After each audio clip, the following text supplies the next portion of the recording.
and welcome back to Pima Voices. My name is Savannah, and I'll be your host. Today, I'm sitting down with Shelby McFarlane, who is the head pastry chef at Canyon Ranch, and today we're going to be exploring all things food. So how are you today, Shelby?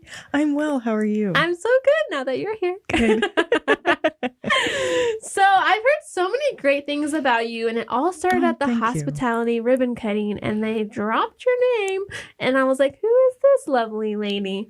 And then there's so much awesomeness that surrounds you. I went and searched your name, and I was all like, she has this, she has this, she has this. And you've done a lot of good stuff. And I'm sure there's more great stuff that's going to come from you. Oh, definitely. For sure. This is not the end. Absolutely. And so before we get too far into it, go ahead and tell us a little bit about yourself. Mm-hmm. You were a student at Pima. Yes. You went to the U of A, you're head pastry chef, and I think you're also technically adjunct faculty now too. And I was like, look at her shine. Yeah, it's my first time teaching, so it's definitely been a learning experience. But I'm sure it's great. It has. It's been really great. Yes. So yeah, before I keep jutting in and telling everyone your story, why don't you go ahead and tell us your story from your point of view? Oh, absolutely. I was born into a military family. I always like to preface with that, just to say how kind of eclectic my upbringing has been. Mm-hmm. We traveled a lot. So when we finally decided to stay in Arizona, that's when I didn't know really my path when I was originally coming out of high school and graduating. All I knew was that I was very into the arts and that I wanted to do something that allowed me to express my creativity. So I went to school for chemistry, and I found that was not for me. And I wanted to, but I still really love science. I'm a very sciencey person and a very technical person. So I knew I still wanted to have a degree that was an applied science. So I looked into nutrition with the help of my mom and her guidance. And our family already has a history of some health problems. So I was like, oh, that's perfect. I've been on a weight loss journey as well as my mom. And then we just have a family history of a lot of high blood pressure as well as diabetes. So I was like, it would be great to be able to understand more about that field as well as just be able to guide my family in a more positive direction and how to eat a little bit healthier. So I went to school at the University of Arizona for nutrition. And then while I was there, I found out that they have a degree program within nutrition that allows you to do food science. And it allowed me to take the applied science classes that weren't, a bunch of titrations, or I didn't have to take another organic chemistry class, which was a saving grace. So it still allowed me to use the science that I know and love, and then also apply it in another way that I also enjoy, which was cooking. And through that, then I kind of found out that I liked nutrition, but I wanted to find a way to capture people with my knowledge rather than going into a hospital setting, because I worked at the Banner University Medical Center for 4 years as a server, and I found I didn't really care for just the medical field, and I just felt like there was a way to reach patients prior to them even getting to that point. So then I said, I think the best next step for me is culinary. And although they sound very much in two different directions, I told myself along the way, we're going to find a way to bridge that gap. I love that. Thank you. That's so great. You're able to take things in your life, what you really want to do, and then tie all this together in such a wonderful, beautiful, artistic way, kind of. Because culinary is very artistic. So, yeah. Mm-hmm. And so what do you think, your time at Pima and stuff, how did that bring your confidence, in the kitchen? Because I know they talked about at the ribbon cutting, they were like so proud of you and they were so sad that you weren't there. And like Pablo and everyone's like totally hyping you up. Oh. And I'm like, I totally get it after doing my research. And I was like, she seems so great. Oh, and gosh, so like they talked about how quickly you've been able to move up in your position at your current job and everything. And so what do you think like that experience in the kitchen at Pima helped with like you getting your experience in your job now? Yeah. So the one thing at Pima for me that really helped was that there were a bunch of students that were at different levels. So there were students that were in the beginning of their career who sometimes might not have ever been in the kitchen, but then there were also students who had been in the kitchen and going back to school to refresh their knowledge and trying to move up in their profession. And seeing them as well as just knowing my own view of culinary as well as kind of like where I wanted to go. I was very much into, prior to even thinking about culinary school, like I lived on the Food Network and Cooking Channel, and I would always like reenact like a cooking show anytime I would cook. So for me, it was just like, okay, you know, I know where I want to go. I know what I want to do, and I know how I want it to look. I just need the steps to get there. And the teachers, the professors, and the instructors within the program, they really helped me to be able to find my direction as well as just gain more knowledge about not only what they found important as they worked in culinary, but also the things that they found that were helpful to them that, you know, they learned like later on in life. So I just took all of that information. I was like, okay, I think I kind of am getting more of an idea of where I want to go with this and where for me culinary is just, it is a different field and it is kind of stressful, but I perform really well under that, and just like being under that hustle and bustle and in the kitchen, even though it was a classroom setting, it just invigorated me and motivated me to be like, okay, this is the right path. Oh, that's so great. Oh, yeah. And so how is it at your job at Canyon Ranch? It's so fancy there. It is. It's very, very fancy. I really enjoy it. It allows me to both combine my nutrition knowledge as well as my culinary knowledge, and just do what I've always wanted to do, as well as one of my ultimate goals is to own my own pastry shop. So I'm able to try out recipes and different flavors on guests to see how they enjoy it. And it's just been a good experience in terms of like the feedback, as well as kind of understanding a little bit more of your audience within hospitality, and just understanding what it really kind of like takes to not only create a menu, but just also the different systems that are out there to help you create those menus. And one of those is the nutrition system that we use. And if you go down that path, then you know that it just guides me in a direction to be like, oh, okay, there are those things out there. And rather than thinking of, oh, I just have to, you know, make a recipe on an Excel sheet and I won't know how many calories are in it, or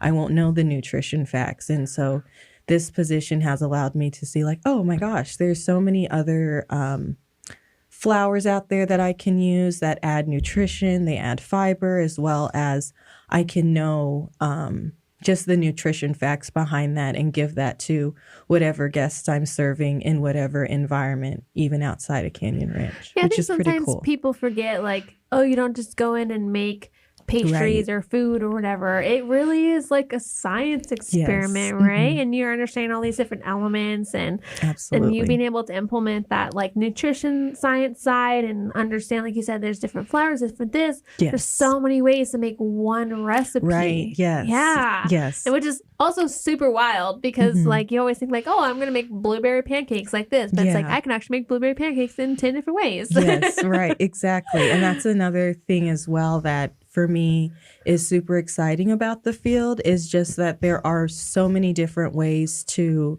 build a recipe, but as well as like I like to say there are always kind of like happy mistakes in the kitchen.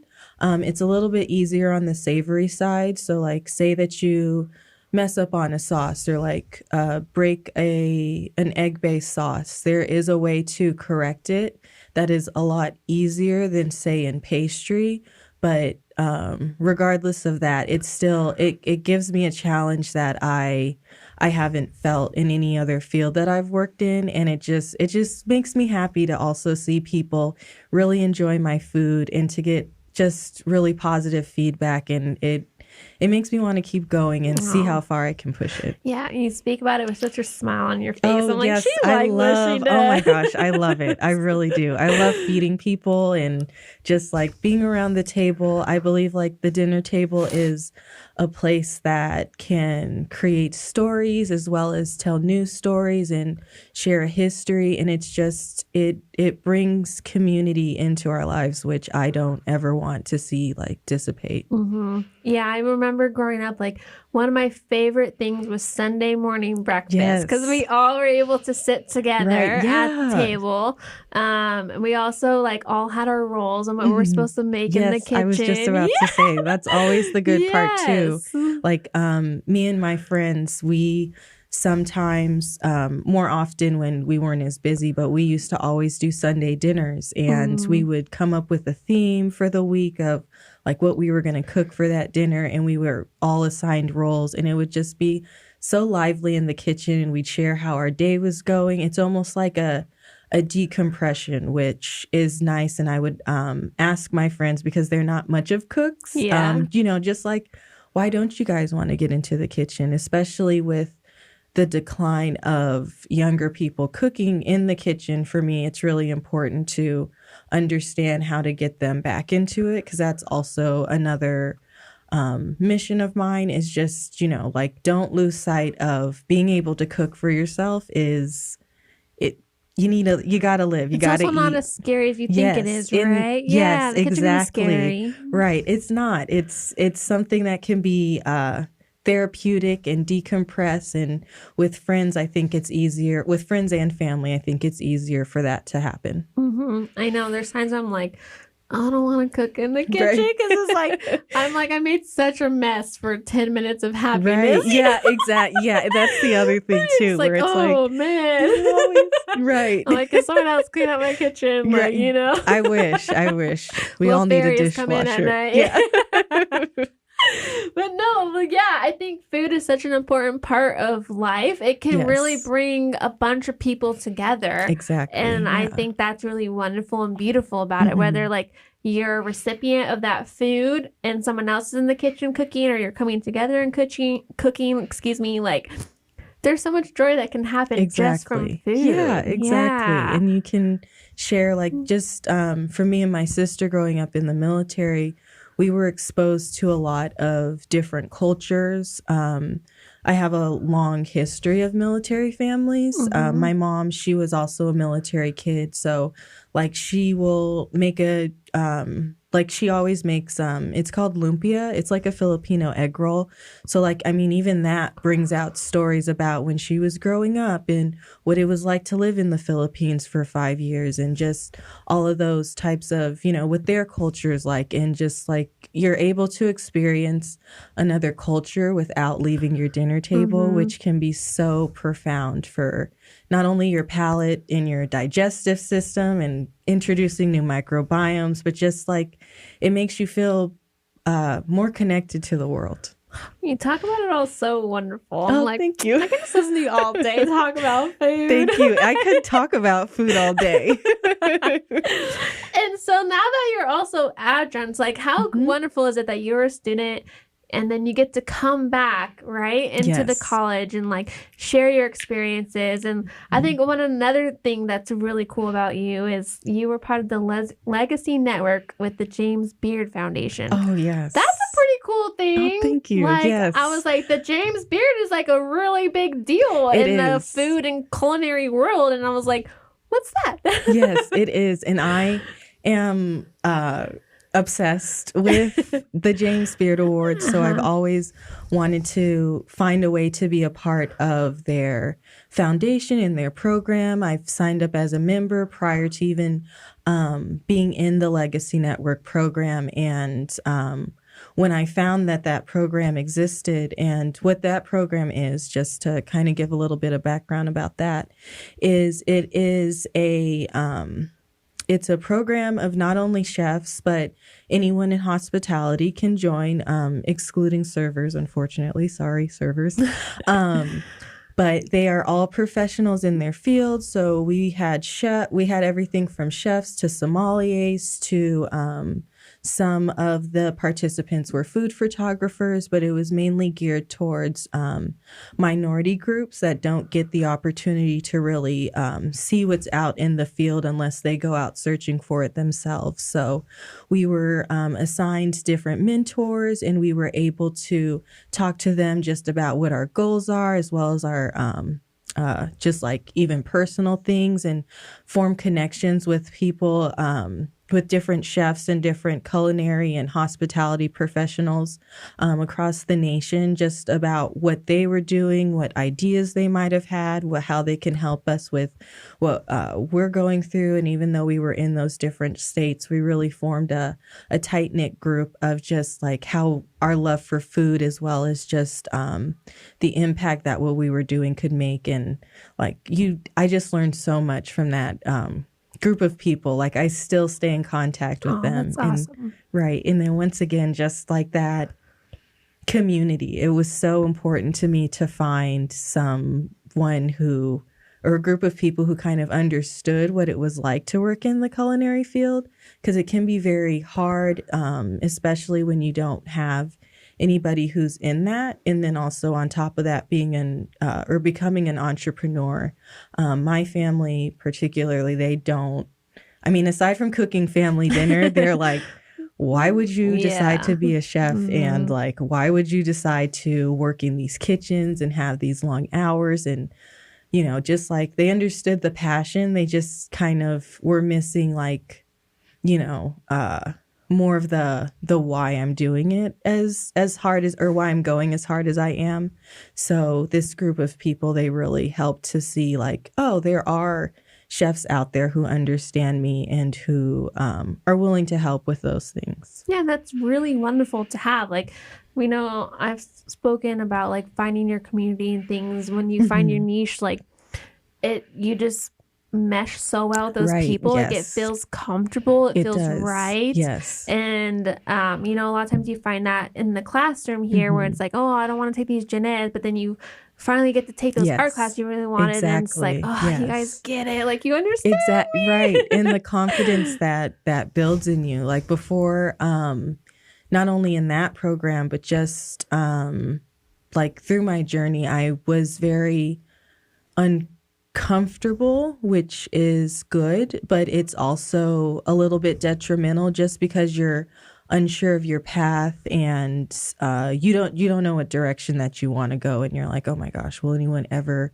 understand me? Like, especially if you don't have friends and like you don't have a lot of people in the field to really grasp what you're talking about. So to have those groups, and even to have a community college that has that is tight-knit enough to be welcoming to you, as well as have their own community that understands you, it's very impactful for not only your career, but also just like your mental state, as well as just like my confidence really soared. And it's been a whirlwind ever since that. Aww. Ever since I graduated from Pima, like I haven't stopped. From my first job that I got because of Pima at Prep and Pastry, ever since then, I have to make everybody proud. Well, you are. I'm telling you. Like, Pablo was just like, oh, and I was love Pablo. And I know he's such a fireball. He is. And he's all over the place. I'm like, Pablo, did you sleep today? Right. Yeah. And he's doing great things for hospitality. Yeah. Absolutely. And they had their ribbon cutting. They expanded. There's so much more greatness going on, and then you get to come back into that greatness. Yes, and then you get to take everything that you've learned and you've experienced in that community that you found. You can now implement that into the classroom here at Pima and make that even a better experience than it already ever was. Right. Building more bridges. Exactly. It's just, you don't ever burn bridges. Just build more. It'll be okay. Well, I'm sure your classroom is great. I know you said it's a new experience for you, but just think about all the things that you have gone through and you've experienced, and then you get to, help this next generation of learners of like, hey, I already went through this experience. Let me help you navigate it and then make it better for them. So you went through all that for a reason, right? Yes. So you can come back and then teach it to them. Yes. And that's what I always tell myself. I always, even before I even knew what I wanted to do, and I was going to the U of A, I was just like, all I know is that I want to be a part of positive change and just show people that it's not that scary. Yeah. It's okay. Yeah, it's scary. I mean, it's always a little bit scary, that's but it's true. not too bad. It's not too bad. No, we can make it through. Trust me. Embrace it. You've got it. And so what advice would you give to students, like before we end our session, what advice would you give to them about wanting to enter that culinary field? Like what's one thing someone that you know now that you could tell someone that you wish you knew when you started? That's a really good question. I think what I would tell them is to first, recipes are important. Please learn the recipes. I know some of them are just like, what is this? But I guarantee that it is beneficial. Just in being a very sciencey person, the one thing that I've learned from looking at recipes is that the more recipes you look at, the better you get at being able to decipher what's wrong with a recipe when you see like, oh, this isn't turning out right. Was it user error or is it just the error of the recipe, which can happen sometimes. So especially when you're looking for recipes online, it can be a little dicey. Some people it might work out for, but it depends on where they live, like the humidity, their elevation, or even their oven. It can come all down to that. But when you're able to decipher what those things are, it makes you a more confident chef in the kitchen, and it makes you better at troubleshooting what the issue is, so you can so when you do finally step into that leadership role, you're able to identify, okay, here's what went wrong. And if something went wrong, which it always will in the kitchen. Kitchens are very chaotic. That's another thing as well. Part of life. Right. It is. Yeah. A kitchen is very much like life. Everything's running around you, and you just have to remember to focus on what you're doing, which is probably another thing I would tell students. Just with all of the hustle and bustle going on in the kitchen, and even in these culinary classes, if you just take a moment and breathe, you're going to make it through. And it's not going to be too bad to where, you'll learn from that you can do anything as long as you keep centered in yourself. And then just keep learning those recipes, keep seeing the difference between them. And then that's how you really learn to get better at this, and how you're able to create something from scratch that you didn't even know that you could. I never saw myself in the position that I'm in, nor did I ever see myself creating these recipes that I do for people, for guests who surprisingly for me really enjoy them. So it's just I'm sure you make great thank you. things.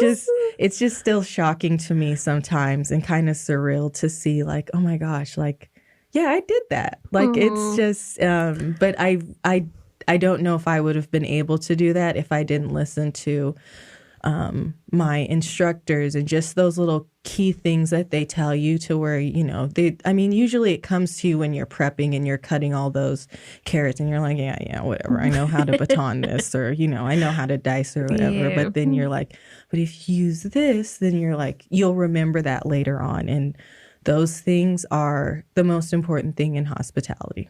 Well, yes, I could totally see why everyone loves you so much. Honestly, you talk about everything with such passion, such kindness, calm. You're so calm, but in a lovely way. And I think you're gonna. I know you're nervous with teaching everything else, but it sounds like you are in your position of head pastry chef for a reason, right? And everything that you're learning and experiencing, I'm sure is gonna blend so well and beautifully into teaching and that instruction and everything else. And so I know many more great things are gonna come from you. I can feel it, and I know it, and just from things in the past that you've done and you've worked on and where you're headed. It's going to be great. So I'm excited for sure. I'm excited to see your name more in headlines. Thank you. So. I hope that happens. And is there anything else that you want to add at all before we say goodbye? I do. For the last question that we have, another thing that I really want to stress to students, especially working in the culinary field or even in hospitality, you are going to mess up. Be okay with that. Be okay with just experimenting and trying new things, and be okay with messing up. Even if you feel uncomfortable in that situation, be comfortable in the uncomfortable, because that is how you can succeed and move forward in this industry. And that's how you will be more sure of yourself. You'll gain confidence from that. And eventually you won't mess up anymore, or not as much. I should say that. A little less. Right. Exactly. Well, thank you so much for coming in today. It was so great to put a face to the name, and just all the excitement around it is totally real, and just know everyone's rooting for you. So thank you. I appreciate it. Thank you. And and you're welcome, I meant to say. But if anyone is interested in the culinary and hospitality at Pima Community College, we'll put you in the right direction. There are great students coming out of it, just like Shelby, and they just renovated, and it's awesome, and there's amazing things coming from it. It's just amazing. It really is. She would know. She was there beforehand. Yeah. So, now she's in it again. But just like any other area of the college, there's a lot of great things happening. So we'll connect you to the right people. But until then, I'll see y'all next time, and thank you, and have a great day.